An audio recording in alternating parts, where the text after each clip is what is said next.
पहा, 2 अंकी संख्या आपल्याला पटकन कशा वाचता यायला पाहिजेत हे बघूयात आपण. 2 अंकी संख्या, 2 अंकी संख्या कुठून कुठपासून असतात बरं? 10 पासून 99 पर्यंत.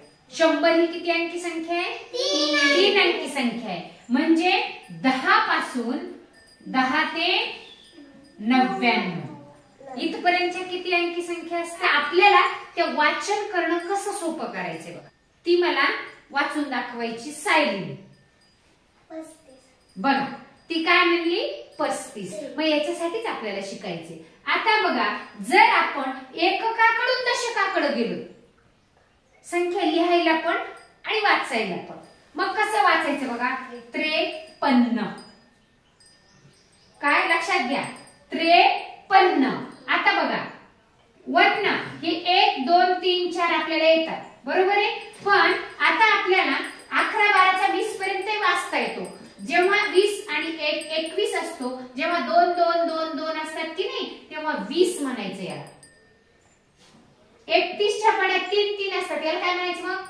30 म्हणायचं. म्हणा मोठ्याने. 41 च्या पाड्यात मध्ये इथं 40 म्हणायचं. 51 ला 50 वन्न म्हणायचं. वन्न जिथं आलं तिथं हा 51 चा पाडा. बघा, हा 61 असलं की 60 म्हणायचं. बरोबर आहे, लक्ष द्या. काय 60? 71 असलं की 70. बरोबर आहे, काय 70. आणि 81 असलं की 80. 80 नीट लक्ष द्या. काय 80. आणि हे 91 असलं की 90. बघा आता क्लुप्ती बघा. आता आपण 33 34 संख्या घेऊया. 34 4 आणि 30 म्हणजे 3. बघा, अंक संख्या चुकत नाही. परत लक्ष द्या. मी काय सांगितलं? 34. आधी एकक लिहायचा आणि मग दशकाकडे जायचं. आता मला सांगा, 87 कोणत्या पाड्यामध्ये येईल बरं संख्या? 87 इथे लिहिलेत मी. कोणत्या पाड्यात येईल? 81 च्या. बरोबर आहे. म्हणजे हे 81 मध्ये काही 87. बरोबर आहे का? 87. एककाकडून दशकाकडे जाऊयात आपण, म्हणजे आपल्याला पटकन येणार आहे. आता मी सांगणार आहे 76. कोणत्या पाड्यात येईल? 71. बरोबर आहे. काय सांगितलं मी? 76. चुकतंय का आपलं? नाही चुकत. आता आणखी एक क्लुप्ती विचारणार आहे, सांगणार आहे मी तुम्हाला.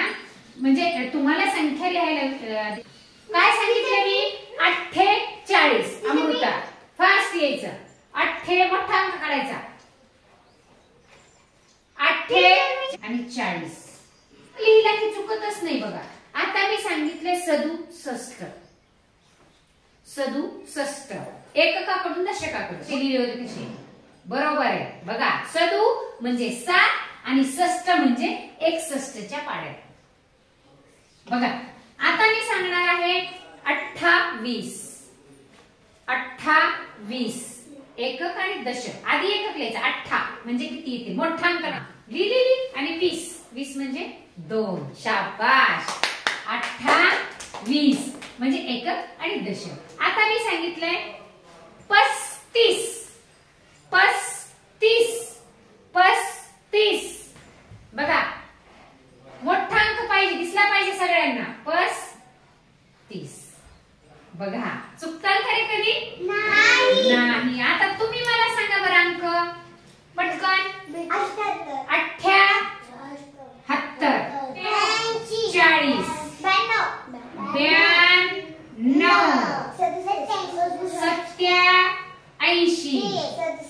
82 67 88 44.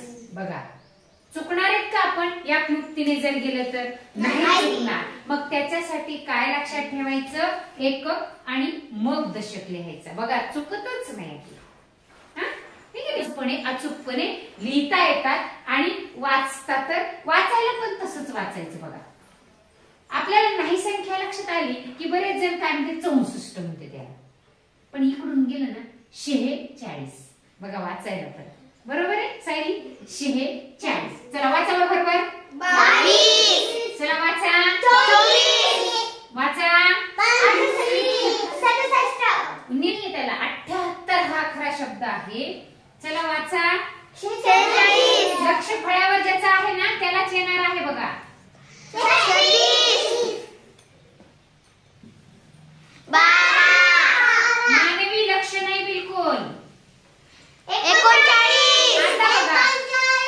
हे किती आहेत?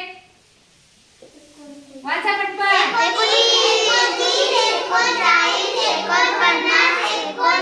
बरेच जण इथं चुका होतात बघा लिखाणामध्ये.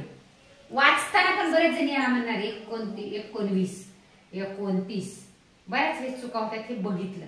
मग आता लक्षात घ्या, जेव्हा 29 अंक संख्या लिहायला सांगितली का त्याच्या पुढे किती येतो? 29 च्या पुढे किती येतो? 30 येतो.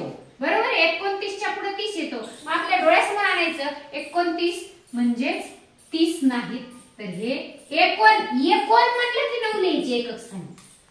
29, 39, 49, 89, 89, 69, 49, 29.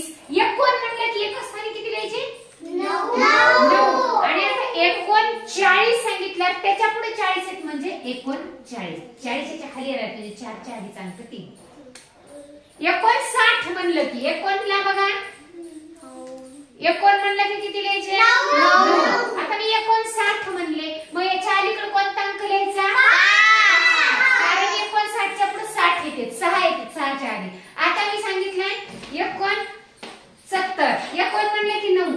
आता 69 म्हणजे किती लिहायचे इथं? मग 6 लिहायचे कारण त्याच्या पुढे 70 येते, 7 येते, 7 च्या आधीचा अंक इथं. आता मी 89 सांगितले इथे 1 म्हणलं की 9 लिहिले, इथे किती लिहू? 8 म्हणजे याच्या पुढे 90 येते. म्हणजे ही एक ट्रिक्स आपण लक्षात ठेवली की आपल्याला कोणतीही 2 अंकी संख्या वाचन पण येते, लेखन पण येते आणि एकूण असणारे जे काही 89, 79, 69, 89, 99 हे जे अंक आहेत हे आपल्याला या ट्रिक्सने जर लिहिले तर आपल्याला कधीच विसरणार नाही. लक्षात आले?